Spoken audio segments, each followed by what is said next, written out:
Elle fait partie des premières femmes pilotes au Nigeria. Elle s'appelle Aziza Latana. Elle est portée disparue à son domicile après y être retournée d'une absence de 3 semaines de service. Cela est le sujet de l'émission dont nous allons parler juste après le générique.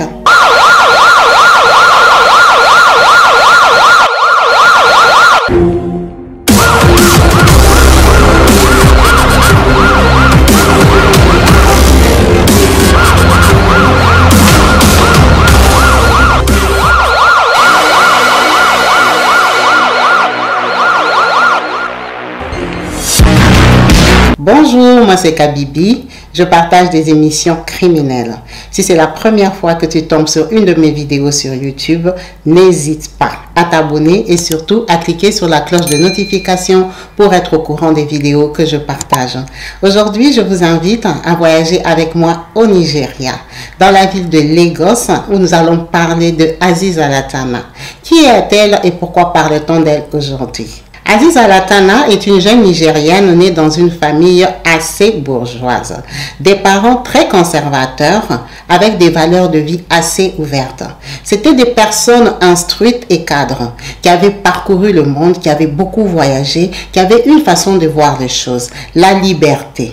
Ils souhaitaient de leurs enfants une certaine autonomie, indépendance et facilité de voir les choses difficiles, faciles à leurs yeux. Ils leur ont offert une très belle vie, scolarisés dans des très bonnes écoles. Ils ont eu à parcourir le monde en ayant la chance d'aller en vacances dans les différents pays d'Europe et d'Amérique. C'était une famille assez bourgeoise. Aziza, quatrième d'une famille de 7, était très ambitieuse. Elle voyait grand. Elle aimait voyager. Elle a tellement aimé voyager qu'elle a souhaité devenir pilote.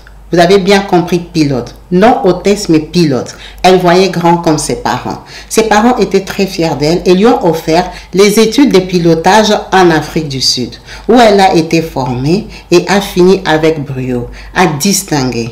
Aziza Latana était tellement concentrée dans ses études qu'elle n'a pas eu vraiment le temps de s'accrocher à un homme, d'avoir une relation amoureuse qui pouvait lui prendre la tête ou à laquelle elle pouvait penser constamment. C'était une fille assez ouverte d'esprit qui prenait la vie comme elle se présenter. Elle avait d'autres priorités qui étaient de réussir sa vie, de voyager, d'atteindre ses objectifs. Après avoir obtenu son diplôme, elle est donc retournée à Lagos, le présenter à ses parents qui étaient très heureux pour elle et qui lui ont dit « Qu'est-ce que tu souhaites faire maintenant ?» Avec certitude, elle leur a dit qu'elle voulait travailler pour le Nigeria, travailler dans une société aérienne nigérienne. À l'époque, le Nigeria avait encore la société aérienne qui s'appelait Nigeria Airways. Elle a eu beaucoup de chance d'y être embauchée. En tant que femme, ce qui donnait un peu un doute. Vous savez que c'était le début, on ne croyait pas et on ne pensait pas, on n'était pas sûr qu'une femme était vraiment capable de piloter un avion. C'était juste ses diplômes qui prouvaient qu'elle en était capable.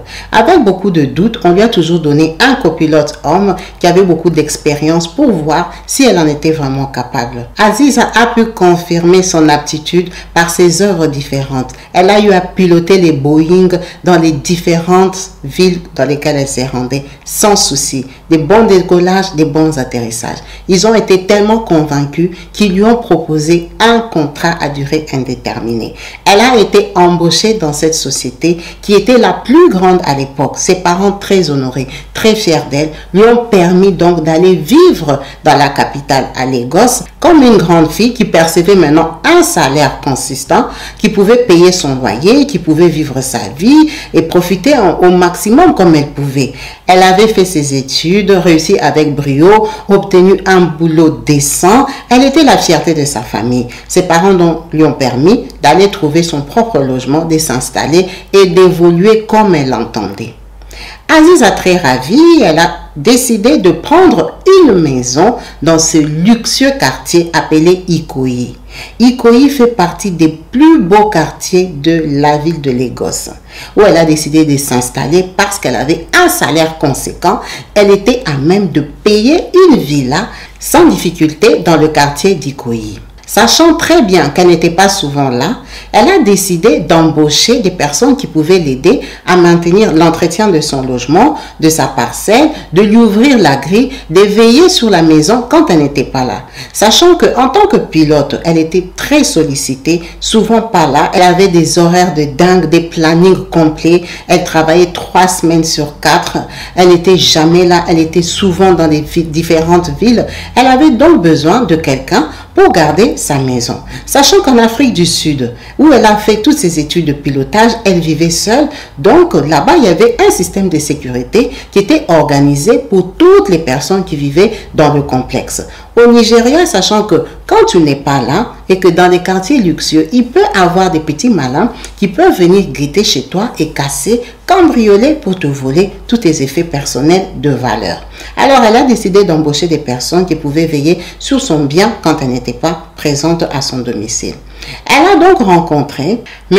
Abdoulaye, qu'elle n'a pas hésité à embaucher en premier comme gardien pour garder la maison, surtout quand elle n'était pas là.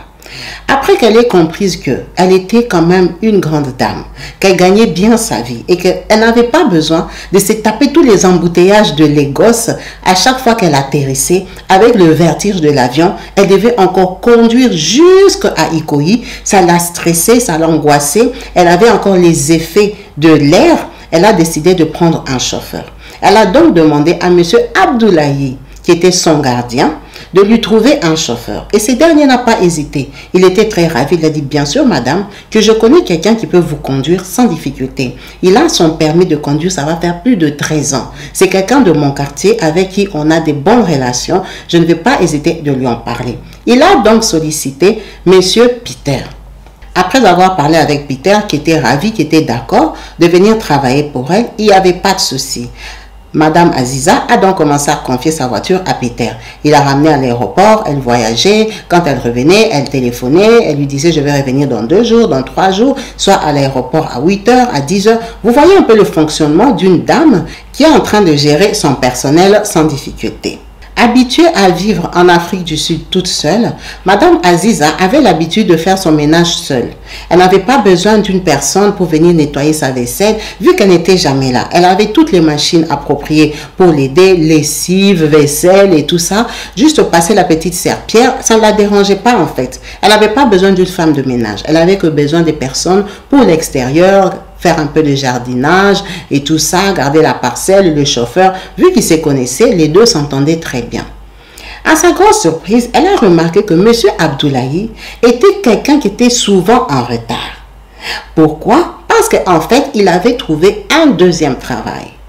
Il venait en retard parce qu'il devait finir les heures de boulot où il était et elle, ça ne l'arrangeait pas. Parce que souvent, le chauffeur était obligé de l'attendre pour partir. C'est le chauffeur qui s'était plaint qu'à chaque coup, M. Abdoulaye, au lieu d'arriver à 17 h pour prendre la relève, et lui, il arrivait parfois 19 h, parfois 19 h 30, lui devait l'attendre, il travaillait des heures sup, il voulait plus d'argent. Elle a donc convoqué et posé plusieurs questions. Qu'est-ce qui se passe? Il a été honnête en lui disant que madame, je travaille ailleurs. Le jour, j'ai fait un travail quelque part et je viens passer la nuit ici. Il a dit, mais moi je te paye aussi, c'est pour garder. C'est vrai que ta présence compte, mais il faut tenir compte de monsieur Peter qui est le chauffeur. Il n'est pas gardien. Chacun a sa fonction. Lui, il est chauffeur. Quand je finis avec lui, il est libre de partir. C'est sur toi que je compte. Arrête de te comporter comme ça. Monsieur Abdoulaye s'en foutait, il n'avait pas changé de comportement. Elle était très déçue, elle lui a donc dit, écoute, moi avec moi ça ne va pas marcher, ça ne va pas se passer comme ça. Vu que tu ne respectes rien, je préfère que tu me trouves quelqu'un d'autre. Je préfère que tu me trouves quelqu'un qui viendra faire ce travail correctement, parce que toi tu n'as pas le temps. Tu as un autre boulot que j'estime que si tu préfères respecter les horaires là-bas, ça veut dire que tu es mieux payé. Je ne vois pas l'utilité que tu viennes ici pour venir embêter l'autre qui doit repartir. Et moi aussi, ça me frustre de savoir que tu n'es pas arrivé. En tout cas, moi, je te remercie pour tous les services, mais je te demandais de partir. Si tu n'as personne à me proposer, c'est pas grave. Je vais négocier M. Peter qui va faire le job en attendant que je trouve quelqu'un. Monsieur Abdoulaye lui dit, madame, je comprends votre déception, mais ne vous inquiétez pas. Je veux vous confier un cousin à moi qui s'appelle Idero. Idero est un garçon bien qui a eu à travailler aussi dans un domicile. Il n'a pas eu de difficulté à faire le même boulot que moi. Je sais que ça ne pourra pas être possible de faire deux boulots parce qu'en effet, je suis aussi fatiguée. Je vous le propose. Donc, si vous voulez bien l'embaucher, moi, ça ne me dérange pas. Elle a embauché M. Idero, qui venait de la part de M. Abdoulaye qu'elle avait viré. Elle est partie après 3-4 mois. M. Idero l'approche pour lui dire, madame, écoutez, je suis bien content de travailler pour vous, mais j'ai des problèmes de famille. Il faut que je me rende au village pour une période de 2 mois. Je ne saurais pas continuer le boulot pendant cette période-là. Alors, je ne sais pas comment on va s'organiser. Si ça ne vous dérange pas, je peux parler avec Abdoulaye qui m'a recommandé à vous pour qu'il vienne me remplacer les 2 mois de mon absence. Comme ça, quand je reviens, je veux récupérer le poste. Malgré qu'elle avait déjà viré, elle était coincée parce qu'elle n'était souvent pas là. Et ça l'embêtait de laisser sa maison sans surveillance. Elle était obligée d'accepter. Abdoulaye est revenu. Sans problème, ils ont discuté à 3 avec Idero qui a dit qu'il partait. Elle lui a même avancé un salaire parce qu'il partait au village, il avait besoin d'argent. Donc Abdoulaye revient. Elle laisse Abdoulaye à la maison. Elle voyage pour une période de 3 semaines. En fait, pendant 3 semaines, elle fait tellement des navettes avec des courts temps de repos qu'elle profite de dormir dans les hôtels. Parce que quand ils atterrissent, ils ont le droit à être logés à l'hôtel. Donc, ça veut dire qu'elle ne rentrait pas vraiment chez elle vu que Ikoyi, c'était loin de l'aéroport. Elle revenait à Lagos, mais elle dormait à l'hôtel parce que le lendemain, elle devait voyager le matin. C'était son rythme de vie et tous ses travailleurs étaient au courant. Après avoir volé pendant une période de 3 semaines, elle a donc décidé de rentrer chez elle parce qu'elle avait 1 semaine de repos. Elle est revenue avec beaucoup de valises parce qu'elle avait visité plusieurs pays où elle avait fait des achats. Elle était tellement chargée que quand elle arrive à la maison, elle trouve M. Abdoulaye présent. Elle lui dit de l'aider à porter les bagages. C'est comme ça que pour la première fois, M. Abdoulaye et M. Peter, qui est le chauffeur fidèle, qui vient la chercher dans les aéroports, qui l'a toujours aidé à porter ses valises, à les charger dans sa voiture, n'était jamais rentrée dans sa maison parce qu'elle était très discrète. Elle avait sa façon de faire les choses, elle avait son éducation. Donc, c'est la première fois qu'il rentre dans sa maison. Il aide à porter les bagages. C'est tellement lourd. Elle a une maison en étage qu'elle leur dit de monter avec jusque dans sa chambre. Donc, ils l'ont accompagnée avec les valises jusque dans sa chambre. C'était la première fois qu'il découvrait la merveille, la belle maison. En fait, c'était équipé comme ça. Mais c'est waouh ici, c'est trop joli. Comment elle fait pour vivre seule? Elle n'a même pas de copains vu qu'elle n'est jamais là. Ils étaient juste épatés. À leur grosse surprise, quand ils entrent dans sa chambre, sur la commode, ils voient plein de bijoux. Ils ont vu de l'argent, des pounds, des dollars, des monnaies étrangères qu'eux ne connaissaient pas, qu'elle avait laissé un peu comme ça. En voyageant rapidement, elle laissait des pounds, elle laissait des dollars en désordre dans sa chambre parce que c'était sa maison. Donc, eux, ils ont vu, ils n'ont pas estimé le montant, mais ils ont vu qu'il y avait de l'argent et des bijoux. Ils ont déposé les valises, ils sont sortis, ils sont partis sans problème. Vu qu'elle devait rester là pendant 1 semaine, le lendemain, M. Abdoulaye a organisé un coup. En complicité avec Peter, ils ont rappelé leur ami et collègue, M. Idero, qui était parti au village, pour lui dire, écoute, on a un business urgent à faire ici à Lagos. Reviens, on va t'expliquer. Quand Idero revient, il lui explique que, en fait, Madame Aziz que tu vois là, elle est riche. Elle est tellement riche qu'elle voyage, elle laisse l'argent éparpillé partout dans sa chambre. On est monté pour la première fois avec Peter, je te jure qu'on a vu des dollars, des pounds et des monnaies qu'on ne connaissait pas. Donc moi, je te propose à ce que tous ensemble, on organise un cambriolage pour qu'on lui prenne tous ces biens-là avec les bijoux. On va aller les vendre et on va s'enrichir. Elle n'en a pas besoin. Déjà, elle est jeune. Elle n'a pas d'enfant. Elle n'a pas de mari. Elle n'est jamais là. Et nous sommes là comme des cons à garder sa maison pendant qu'elle laisse beaucoup d'argent comme ça. C'est juste pas possible. Tous les 3 d'accord sont revenus le lendemain de son arrivée pour aller l'agresser. C'est M. Abdoulaye qui va frapper à sa porte pendant qu'elle est en train de cuisiner tranquillement un soir chez elle à la maison. Elle ne comprend pas pourquoi la sentinelle frappe à la porte. Dès qu'elle l'ouvre, elle s'est fait agresser par Abdoulaye. Il rentre dans la cuisine avec elle, il la frappe, il la violente tellement qu'elle perd connaissance, elle tombe, elle s'écroule et elle perd la vie à coup sûr. Ils s'en sont rendus compte. Ils n'ont pas eu froid aux yeux. Ils sont quand même montés dans la chambre pour aller vider les coffres, les sacs à main. Ils ont patrouillé, ils ont volé tout ce qui avait de valeur. Ils étaient 3, c'était leur maison habituelle qu'ils gardaient. Ils ont pris le temps parce qu'il y avait personne qui venait là-bas. C'est une fille qui venait d'une famille assez bourgeoise. Chacun vivait dans son coin, ils se fréquentaient de temps en temps. Elle avait peut-être un amant ou un copain en dehors du Nigeria parce qu'à son domicile, personne ne venait. Vu qu'elle était pilote, personne ne connaissait sa vie. C'était une fille assez discrète. Vous voyez bien qu'une femme, quand elle a ce niveau de vie-là, c'est pas les gens, fille du quartier, qui va raconter sa vie à tout le monde. Donc sa vie intime, personne ne la connaissait. Ils ont patrouillé la maison tranquillement, fouillé jusqu'à trouver les économies cachées. Après s'être servis comme ils voulaient, ils sont rentrés, ils ont continué leur mode de vie normal. Monsieur Abdoulaye a continué à faire la relève avec Monsieur Peter, comme si de rien n'était.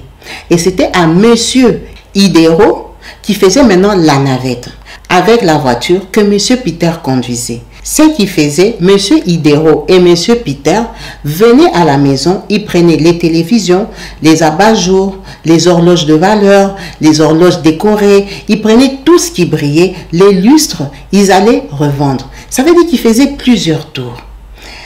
Ni vu ni connu. À chaque fois qu'il y avait quelqu'un qui venait demander après elle, Monsieur Abdoulaye faisait la sécurité de la grille, disait que madame n'était pas là, elle avait voyagé.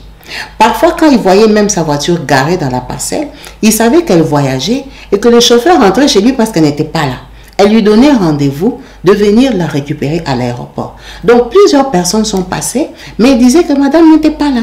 Et ils ont gardé le secret comme ça pendant au moins 2 mois. À cette époque-là, pendant l'année 1998, tout le monde n'avait pas accès au portable. Ça veut dire que Madame Aziza, vu qu'elle n'était pas souvent au Nigeria, elle n'avait pas besoin d'un portable.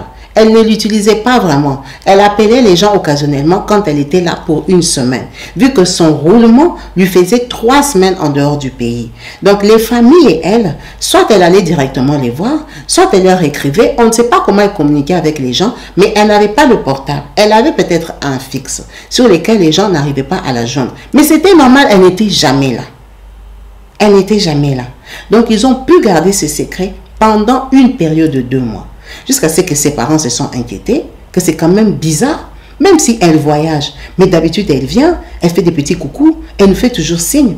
Ils ont commencé à insister, ils sont allés à la compagnie aérienne pour savoir qu'est-ce qui se passe avec notre fille. Ça fait 2 mois qu'on n'a pas de ses nouvelles, vous l'avez mutée, vous la gardez à l'extérieur du pays. C'est quand même bizarre que vous la fassiez voyager comme ça, sans tenir compte qu'elle a aussi une vie à vivre. Ben, la compagnie, très surprise, dit, mais justement, on lui a écrit tellement des courriers qu'on ne comprend pas pourquoi elle n'est plus jamais revenue travailler. Depuis qu'elle est revenue de tels voyages en décembre 1998, elle n'a plus fait signe. Elle n'est plus revenue au boulot. On a envoyé des agents à son domicile. À chaque fois, on dit qu'elle n'est pas là, qu'elle est en voyage. Peut-être qu'elle a changé des compagnies aériennes et qu'elle nous a balancé comme ça sans nous prévenir. Elle est peut-être dans une période d'essai dans sa nouvelle boîte et elle est en train de faire semblant d'être juste en invalidité pour nous faire croire qu'elle avait un souci peut-être de famille. Nous, on l'attend au tournoi parce qu'on lui a écrit, on a téléphoné et à son domicile, à chaque coup, on dit qu'elle est partie en voyage. C'est sûr qu'elle travaille pour quelqu'un d'autre.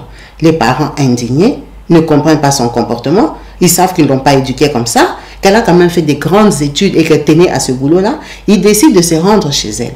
Effectivement, quand ils arrivent, ils trouvent M. Abdoulaye, qu'ils ont toujours connu avec elle. Bonjour, ça va? Oui. Mais où est votre madame? Mais madame, elle est en voyage. Elle est partie travailler. Mais comment elle vient? Elle part? Il faut lui dire que quand elle va revenir, que maman était passée ici et qu'elle est très fâchée. Elle a dit de passer à la maison quand tu reviens. Tu as compris, M. Abdoulaye? Oui, madame, j'ai compris. Quand elle reviendra, je vais vous prévenir. Et pendant tous ces temps-là, eux, ils étaient en train de vider sa maison. Ils y ont tellement pris goût qu'ils sont passés au niveau supérieur, de commencer à prendre les gros meubles, genre le fauteuil, genre le frigo, le congélateur. Alors pour ça, ils ne pouvaient pas utiliser la voiture, ni un taxi. Ils ont carrément commencé à louer un van. Pendant cette période-là, le voisin de Madame Aziza, qui était un policier officier de l'armée nigérienne, avait quand même remarqué que chez Madame Aziza, il y avait des lumières la nuit et tout ça. Et par contre, c'était souvent les travailleurs qui étaient dans la maison. Il a vu un mouvement suspect, des meubles qui sortaient. Il s'est dit, cette dame déménage comme ça. Mais comment ça se fait qu'elle ne prend pas un grand camion, elle prend un petit van où elle met un fauteuil et tout ça. Le voisin a trouvé ça bizarre. Pendant qu'ils n'étaient pas amis, qu'ils n'étaient pas proches. Il a juste trouvé ça bizarre. Il est passé à la maison. Il a posé la question à M. Abdoulaye de savoir où est votre madame. Non, madame est en voyage. Comment ça, elle est en voyage? Non, madame n'est pas là, elle a voyagé. Elle est partie pour son travail que vous connaissez. Elle est pilote. Bien sûr qu'elle est pilote. Mais comment ça se fait qu'aujourd'hui, moi je vis un van en train de déménager des fauteuils de sa maison. Et vous me dites qu'elle n'est pas là. Du coup, M. Abdoulaye est coincé. Il dit oui, c'est elle qui avait demandé qu'on aille donner ces fauteuils-là dans sa famille. Il dit, vous êtes sûr? Il dit, bien sûr que je suis sûr. D'accord, mais le policier était conscient qu'avant d'avoir les fauteuils, il avait vu autre chose qui était sorti, que ce van-là n'était pas à son premier passage. Il était déjà passé plusieurs fois. Il avait compris un mouvement suspect dans cette parcelle-là. Il s'est dit, c'est pas possible.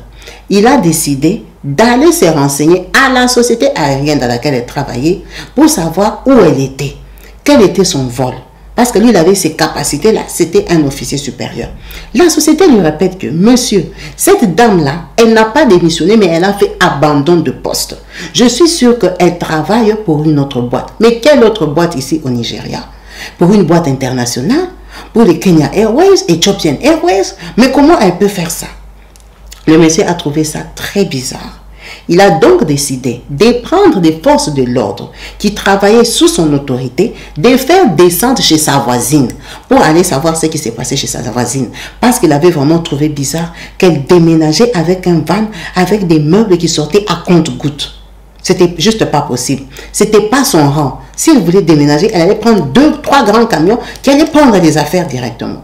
C'est comme ça qu'il fait la descente. Monsieur Abdoulaye est très surpris.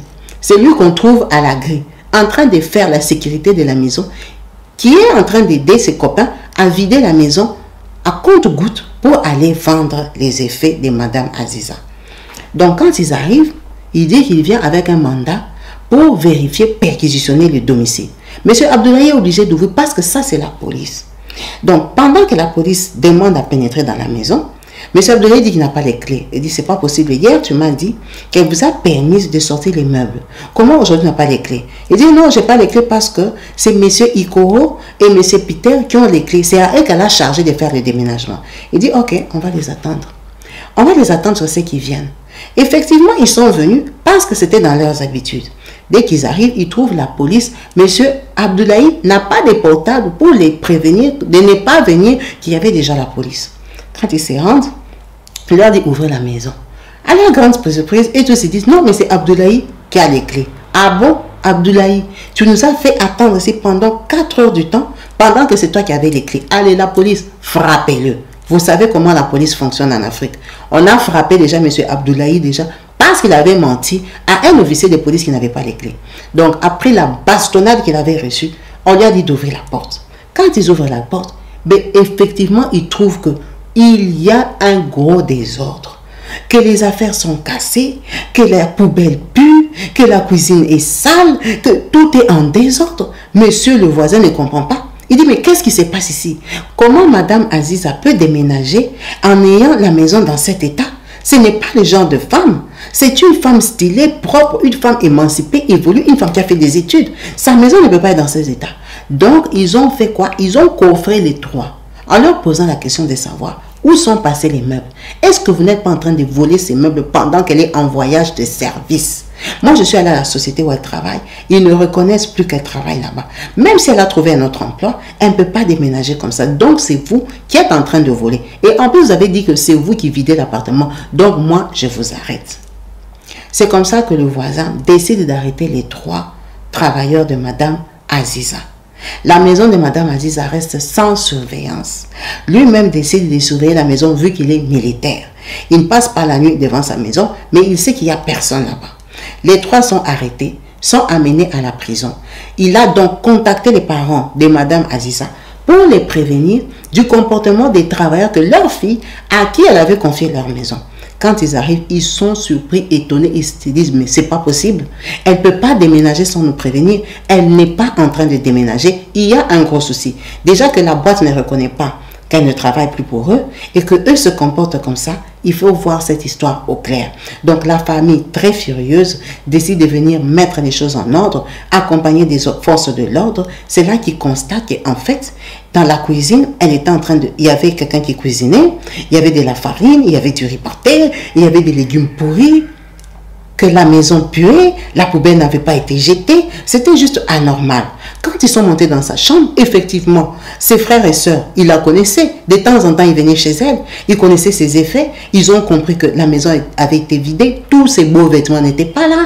Que la chambre avait été chamboulée. Et tout ça, ils ont compris que non, ça c'est un cambriolage. Ça, c'est pas notre fille qui est en train de déménager. Il faut serrer ces personnes-là. Ils doivent parler et dire ce qui s'est passé dans cette maison. Donc, la police vient inspecter. Vu que la police africaine est habituée à des histoires bizarres, ils ont tourné toute la parcelle. Ils se sont rendus compte que la dalle qui renfermait et qui fermait la fosse septique avait été bougée récemment.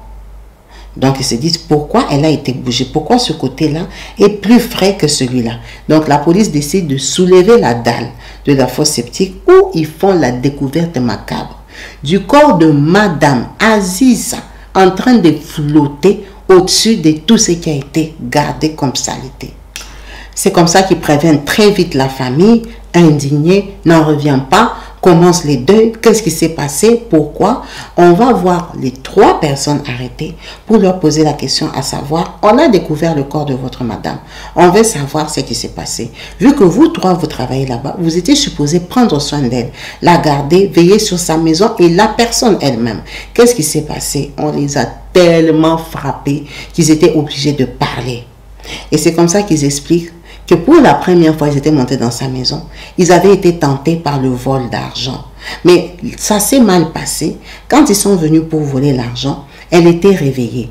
Leur première intention était de l'assommer. Mais quand ils l'ont battue, ils se sont rendus compte qu'elle avait perdu la vie. C'était pas planifié. Ils étaient donc obligés de trouver une nouvelle façon de faire la chose. Ils ont donc décidé de la mettre dans la fosse septique, vu que c'était eux 3 qui travaillaient là-bas. Personne n'allait être au courant. Donc, ils ont procédé comme ils ont pu pour récupérer tout l'argent et les effets personnels de madame. Donc, ils étaient en train de vendre ces effets-là pour gagner de l'argent. Au final, quand ils allaient terminer, ils allaient juste disparaître et abandonner la maison. C'était ça leur plan. La famille tellement déçue, surprise, en larmes, ébranlée, ne sachant pas comment se comporter. Les policiers eux-mêmes n'en revenaient pas. Ils les ont donc présentés à un juge qui les a condamnés en attendant de passer devant le tribunal. On les a arrêtés. Comme vous savez qu'avant de passer devant un tribunal, ça prend du temps. Ils ont fait 2 ans de prison. Quand ils se sont présentés au tribunal, le juge a estimé à leur faire payer une caution, une amende pour le crime commis. Comme par hasard, il y a eu des personnes qui se sont portées garantes pour payer cette amende-là à la famille. Donc le juge les a libérés parce que ces personnes-là devaient payer l'argent. La famille indignée n'a rien compris parce qu'ils n'avaient pas demandé d'argent. Après les avoir libérés, à leur sortie, la famille n'a rien perçu. Dès qu'ils vont voir les juges vont faire une vérification. Les papiers présentés de ces personnes qui s'étaient portées garantes, c'était juste des papiers frauduleux, des papiers qui n'existaient pas, des personnes irréelles. Il n'y avait aucun garant, il n'y avait rien qui avait été payé et les 3 personnes-là étaient sorties des prisons. Ils étaient libres et introuvables. Ils étaient portés disparus du Nigeria, ils avaient fui. Jusqu'à ce jour, Madame Aziza Latana n'a pas été justifiée de son meurtre parce que les 3 personnes qui étaient concernées ont été relâchées par inattention du juge, sont portés disparus du Nigeria. Ils ont juste déserté, abandonné ce dossier-là en cours. Cela est la triste histoire de Madame Aziza Latana qui a perdu sa vie en décembre 1998. En espérant lire vos multiples commentaires au bas de la vidéo, j'espère que cette histoire vous a instruit, appris quelque chose d'autre. N'hésitez pas à vous manifester en donnant vos points de vue différents sur le jugement de cette affaire. Je vous dis à la prochaine. Restez branchés et connectés sur ma chaîne YouTube Crime dans la ville. Peace and love chez vous. Bye.